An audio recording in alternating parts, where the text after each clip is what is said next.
সারা দিন অনেকটা ধকল করার পরে ভাতের বিকল্প কিন্তু আর কিছু আমি পাই না।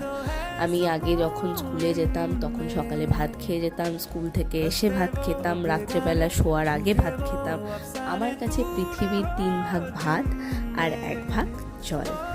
যাই হোক, আজকে এই শীতের সন্ধ্যাতে আমি পেয়ে গেছিলাম হচ্ছে ভাতের সাথে একটু আলু ডিম সেদ্ধ মাখা, তার সাথে ছিল হচ্ছে একটুখানি কুমড়ো সেদ্ধ, যেটা কিনা আমরা আমাদের দেশের বাড়ি থেকে এনেছিলাম।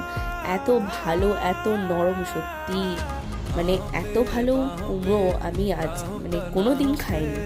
তারপরেই শেষ পাতে চলে এসেছিল হচ্ছে এই বেগুনটা। কে বলেছে ওটা বেগুন? এর যে কত গুণ সেটা না খেলে বোঝা যাবে না। বেগুন পোড়া, বেগুন ভাজা, সবেতেই বেগুন, কিন্তু এর গুণ কিন্তু প্রচুর।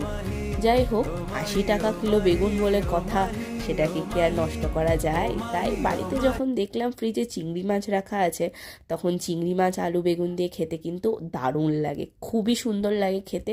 শীতকালে কিন্তু এটা আরও ভালো লাগে।